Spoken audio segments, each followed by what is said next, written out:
હે guys welcome back to Gen Z GPSC. Gen Z જીપીએસસીમાં તમારું સ્વાગત છે અને આ છે 20 જુલાઈનું current affair. I know I am so late but sorry I can't shoot. It's some problem I think. Okay, let start. આપણે જોઈએ કરંટ અફેર. તો એમાં ફ્રન્ટ પેજ ઉપર છે, આ દિવ્ય ભાસ્કરનું પેજ છે, એમાંથી આપણે મેન પોઈન્ટ્સ જોઈશું એન્ડ એને જીપીએસસી કઈ રીતે પૂછી શકે છે, એમાંથી શું પૂછી શકે છે એ અલગથી નોટ ડાઉન આપણે ઓલરેડી કરી દીધું છે, એ બધું જોઈશું. એન્ડ આપણી પ્રિપેરેશનને થોડી વધારે સારી બનાવશું. સો વધારે વાત નથી કરવાની આપણે, અને આપણે ફટાફટ સ્ટાર્ટ કરી દઈએ. તો આઈ થિંક સો તમારી સ્ક્રીન ઉપર તમને આ પેજ દેખાતું હશે. એન્ડ સેકન્ડ થિંગ કે હું આખું રીડ નથી કરવાની, આમાંથી મેં અમુક પોઈન્ટ્સ હાઇલાઇટ કરી દીધા છે. ઇફ તમારે વાંચવું હોય તો વિડીયોને પોઝ કરી અને તમે વાંચી શકો છો.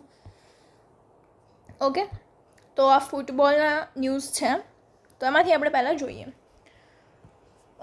પહેલાં તો ફૂટબોલ વર્લ્ડ કપની વાત કરીએ તો એનું આયોજન કોણ કરે છે, આ એક ક્વેશ્ચન છે. તો એનો આન્સર છે ફીફા. ફીફાનું ફૂલ ફોર્મ શું છે? ફેડરેશન ઇન્ટરનેશનલ દી ફૂટબોલ એસોસિએશન.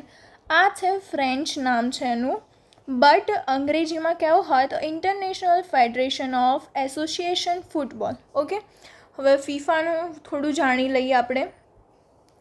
તો ફીફાની સ્થાપના ક્યારે થઈ હતી? 21 મે 1904ના રોજ થઈ હતી. એનું સ્થળ પેરિસ, ફ્રાન્સ.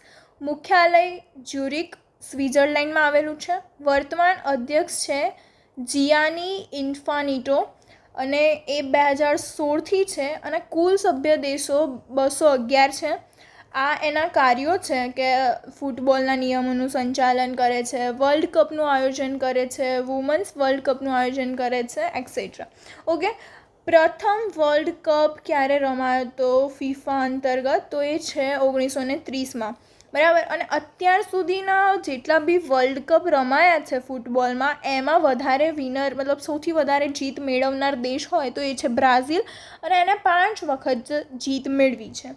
પછી વર્લ્ડ કપ 2026ની વાત કરીએ, જે અત્યારે આ ન્યૂઝમાં છે, એના રિલેટેડ અગર આપણે વાત કરીએ તો એમાં છે યજમાન દેશો યુએસએ હતું, કેનેડા હતું ને મેક્સિકો હતું. ઓકે, એની વિશેષતા એ છે કે કુલ 28 ટીમો હતી, 104 મેચો રમાઈ, અને એમાં અત્યાર સુધીનો સૌથી મોટો વર્લ્ડ કપ છે.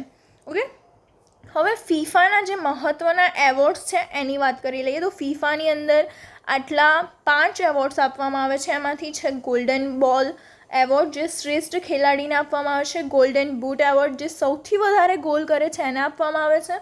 ગોલ્ડન ગ્લોવ એવોર્ડ, જે શ્રેષ્ઠ ગોલકીપરને આપવામાં આવે છે. બેસ્ટ યંગ પ્લેયર, જે શ્રેષ્ઠ યુવા ખેલાડીને આપવામાં આવે છે. અને ફેર પ્લે એવોર્ડ, જે શ્રેષ્ઠ રમતિયાળ વર્તન ધરાવે છે તેને આપવામાં આવે છે.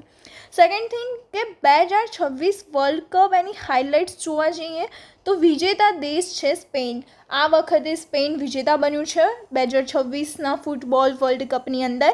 અને રનર્સ અપ ટીમનું નામ છે આર્જેન્ટિના. રનર્સ અપ એટલે શું થાય? તમને ક્વેશ્ચન તો થતો હશે, ક્રિકેટવાળું રનર્સ અપ નથી. ઓકે, આ છે રનર અપ. ધેટ મીન્સ ફાઇનલમાં હારીને બીજા ક્રમે રહેલી ટીમ. ફાઇનલ મેચ હોય એમાં 2 ટીમ તો હોય ને, એમાંથી એક જીતશે એને તો આપણે વિનર કહીએ છીએ, બટ જે બીજા નંબરની ટીમ છે એને આપણે કહીશું રનર અપ. એને આપણે ઉપવિજેતા પણ કહી શકીએ. વિનરને આપણે કહીશું વિજેતા એ પ્રથમ સ્થાને, રનર અપ એને ઉપવિજેતા બીજું સ્થાન કહીશું. તો પછી એમાં ફાઇનલમાં જોવા જઈએ તો ખાલી એક જ ગોલ થયો છે, એનો સ્કોર છે 1-0. એન્ડ વિજેતા ગોલ જેણે કર્યો છે, આજે એક ગોલ કર્યો છે, એ છે ફેરાન ટોરેસ. એન્ડ ફેરાન ટોરેસ વિશે જાણીએ તો ફાઇનલ જે ગેમ હતી એની અંદર 106 મિનિટમાં એને વિજેતા ગોલ કર્યો હતો. 106મી મિનિટે, મતલબ 106 સુધી એક પણ ગોલ થયો નથી. ને ફાઇનલમાં તો અર્જેન્ટિના એક બી ગોલ કરી શક્યું જ નથી. ઓકે, સ્થળ ન્યૂ જર્સી મેટલાઇફ સ્ટેડિયમ હતું. પછી જેમ ફીફા છે ને એવી રીતે બીજું છે UEFA. Okay, union of European football association. એની સ્થાપના 15 જૂન 1954માં થઈ હતી. ને સ્થળ છે બાસેલ, સ્વિટ્ઝરલેન્ડ. અને મુખ્યાલય છે ન્યોન સ્વિટ્ઝરલેન્ડ. અધ્યક્ષ અત્યારે છે એલેક્ઝાન્ડર એન્ડ સભ્ય છે 55. અને યુરોપમાં ફૂટબોલનું સંચાલન કરતી સંસ્થા છે આ રહીએ. આ ખાલી યુરોપિયન દેશો માટેનું જ છે, બરાબર. એન્ડ એનું આ જે શોર્ટ ફોર્મ છે, અને આ જે છે દર 4 વર્ષે યોજાય છે UEFA મેચ. ઓકે, પ્રથમ ટુર્નામેન્ટ થઈ હતી 1960માં. અને અત્યારે ન્યૂઝમાં કેમ છે આ રહ્યું, એ મતલબ ન્યૂઝમાં શું હતું આના રિલેટેડ, તો સ્પેનના જે આ યુરોપિયન જે ફેડરેશન છે એના જે બધા ખિતાબ છે ને એ જોવા જઈએ તો 1964માં એને એક મેચ જીતી હતી, 2008માં, 2012માં અને 2024માં. એન્ડ ભારતનું ફૂટબોલનું સંચાલન કરતી આપણે જોઈએ તો એનું છે AIFF. એ ભારતમાં ફૂટબોલ મેચનું સંચાલન કરે છે અને એનું ફૂલ ફોર્મ છે ઓલ ઇન્ડિયા ફૂટબોલ ફેડરેશન. એની સ્થાપના 1937માં થઈ હતી ને મુખ્યાલય આવેલું છે ન્યૂ દિલ્હીમાં. અને આ પેજ ઉપર ક્રિકેટ રિલેટેડ પણ થોડી વસ્તુ છે જે તમે જોઈ શકો છો. હું ઝૂમ કરી દઉં, સ્ટોપ કરીને બી તમે જોઈ શકશો. ઓકે, તો ક્રિકેટ રિલેટેડ શું છે, ODIના ન્યૂઝ છે. What is ODI? ODI means one day international, જેને આપણે વન ડે મેચ કહીએ છીએ. 2 આંતરરાષ્ટ્રીય ટીમો વચ્ચે રમાતી 50-50 ઓવરની મેચ હોય છે, જેને આપણે ODI કહીએ છીએ. અને પ્રથમ ODI 5 જાન્યુઆરી 1971માં રમાઈ હતી. સ્થળ હતું મેલબોર્ન, ઓસ્ટ્રેલિયા. ટીમ હતી ઓસ્ટ્રેલિયા vs ઇંગ્લેન્ડ. પ્રથમ વર્લ્ડ કપ 1975માં જીત્યા હતા. પ્રથમ યજમાન ઇંગ્લેન્ડ અને પ્રથમ વિજેતા વેસ્ટ ઇન્ડિઝ હતા. આયોજન દર 4 વર્ષે થાય છે. અને ભારતના ODI વર્લ્ડ કપ વિજેતા જોવા જઈએ તો આપણે ODI મેચ એક તો જીત્યા હતા 1983ની અંદર, કપ્તાન હતા કપિલ દેવ. અને બીજું જીત્યા હતા 2011માં, એ વખતે કપ્તાન હતા મહેન્દ્રસિંહ ધોની. અત્યાર સુધી આપણે ખાલી 2 વખત ODI જીત્યા છીએ. એના પછી બીજું છે રાષ્ટ્રપતિ ટ્રમ્પની ચેતવણી. ઈરાન પાસેથી ઓઇલ ખરીદ્યું તો 100% ટેરિફ લાગશે. ઓકે, પછી અહીંયા ક્રૂડ ઓઇલની ટેરિફની વાત છે. એન્ડ 5 દેશો પર 100% ટેરિફ લગાવવાની જાહેરાત પહેલાંથી જ થઈ ચૂકી છે. એમાં ભારતનું પણ એડ કર્યું છે. ઓકે, તો જોઈએ કે પહેલાં તો ટેરિફ એટલે શું. તો આયાતી માલ પર સરકાર દ્વારા વસૂલવામાં આવતો કર, મતલબ ફોર એક્ઝામ્પલ હવે તમે કોઈ વસ્તુ બહારથી આયાત કરો છો, એની પ્રાઇસ છે 100 રૂપિયા, બરાબર. હવે એની ઉપર 100% ટેરિફ લગાવવામાં આવે તો એની પ્રાઇસ થઈ જશે 200 રૂપીસ. એટલે કોઈ બી વસ્તુ તમે ખરીદો એની ડબલ પ્રાઇસ થઈ જાય, કારણ કે 100% ટેરિફ લાગે તો, બરાબર. તો તમને ખબર પડી ગઈ કે ટેરિફ એટલે શું. તો આયાતી માલ ઉપર સરકાર દ્વારા વસૂલવામાં આવતો કર, બરાબર.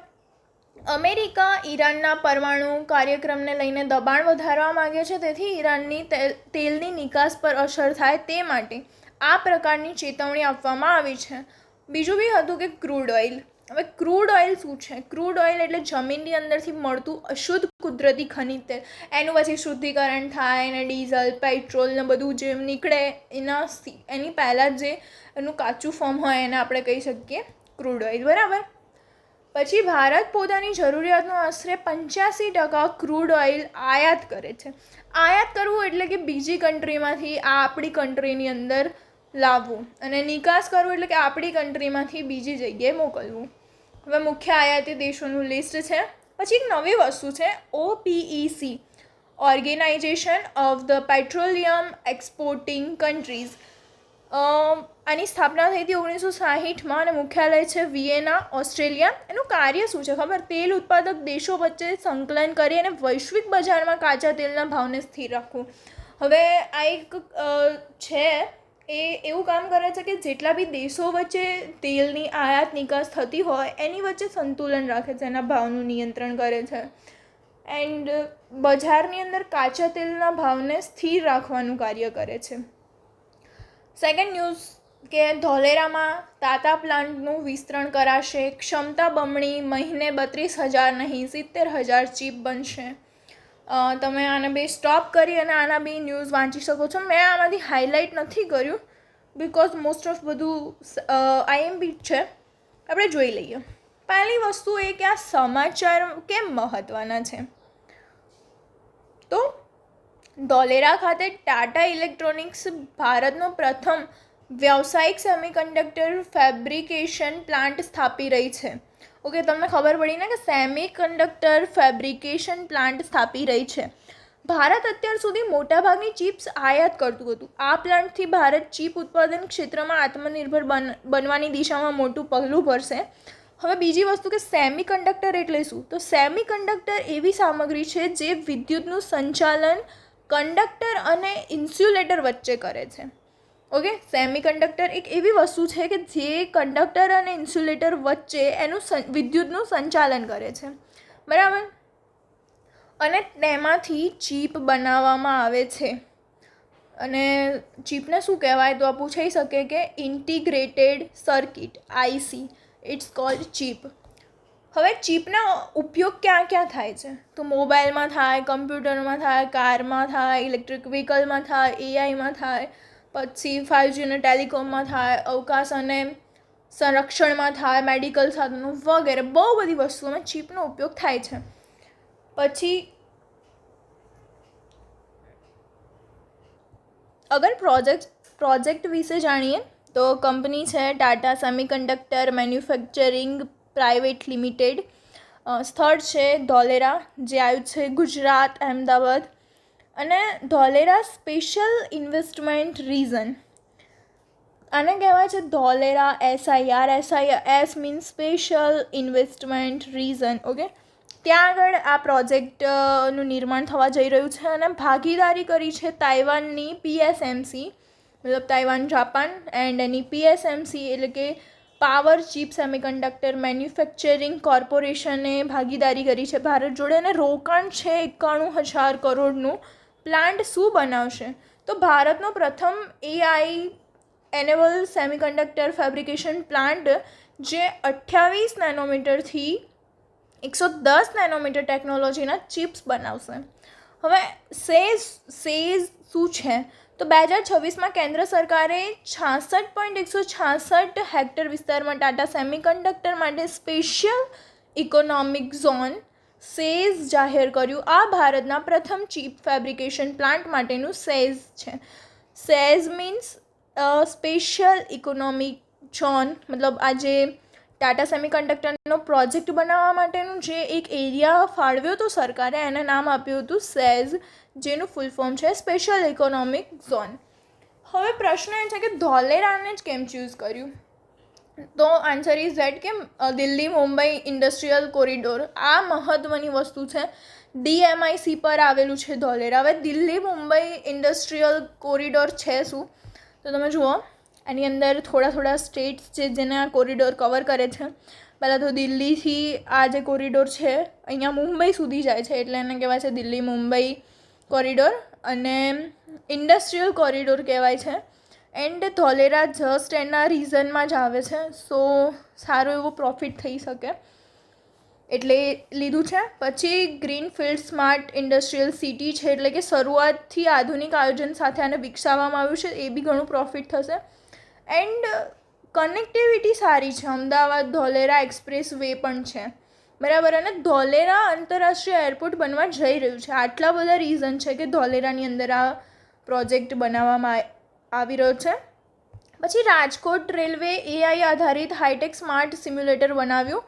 તો આ શું છે એ બી જોઈ લઈએ.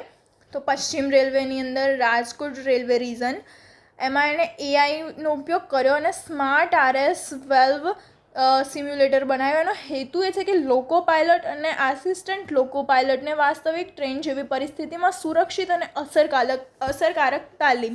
પહેલાં પાયલોટને તાલીમ આપવા માટે છે ને એમને ટ્રેક ઉપર જવું પડતું હતું. ઓકે, બટ હવે AIનો ઉપયોગ કરવામાં આવે છે. તમે આનો ફોટો જોઈ શકો. બસ રૂમમાં બેઠા આવી રીતે કોમ્પ્યુટર સ્ક્રીન હોય જેની અંદર તમને લાગે કે રિયલમાં તમે ટ્રેન ચલાવી રહ્યા છો, એન્ડ આ જગ્યા ઉપર એમને તાલીમ આપવામાં આવે છે. અને આની અંદર વરસાદવાળી સિચ્યુએશન, ઇમરજન્સીમાં બ્રેક લગાવવાવાળી સિચ્યુએશન, કોઈ વ્યક્તિ અથવા કોઈ પ્રાણી સામે આવી જાય તો શું કરવું વગેરે જેવી સિચ્યુએશનની અંદર એમને ટ્રેનિંગ આપવામાં આવે છે. એન્ડ આ એનું ફૂલ ફોર્મ છે, બરાબર. આ તમે વાંચી લેજો. પછી બીજું છે સિંધુ વર્લ્ડ નંબર 3ને હરાવીને પ્રથમ વખત સુપર 750માં જીતી, બરાબર. તો આ હાઇલાઇટ પોઈન્ટ તમે જોઈ શકો છો, એ બી તમે જોઈ લેજો. હવે જાણવા જેવી વસ્તુ શું છે, BWF શું છે? તો બેડમિન્ટન વર્લ્ડ ફેડરેશન. જેમ ફિફા હતું ફૂટબોલનું હતું, એમ આ BWF છે બેડમિન્ટનનું. ઓકે, આ વિશ્વ સ્તરે બેડમિન્ટન રમતની સર્વોચ્ચ સંસ્થા છે. પેલું ફૂટબોલની સંસ્થા હતું અને આ છે બેડમિન્ટનની. આનું મુખ્ય મથક છે કુઆલા લુમ્પુર, જે આવ્યું છે મલેશિયામાં. સ્થાપના થઈ હતી 1934માં. અગાઉ એનું નામ હતું IBF, ઇન્ટરનેશનલ બેડમિન્ટન ફેડરેશન. હવે ચેન્જ કરીને BWF બનાવી દીધું છે. હવે BWF વર્લ્ડ ટૂર શું છે? તો એ વિશ્વની શ્રેષ્ઠ બેડમિન્ટન ટુર્નામેન્ટ્સની શ્રેણી છે.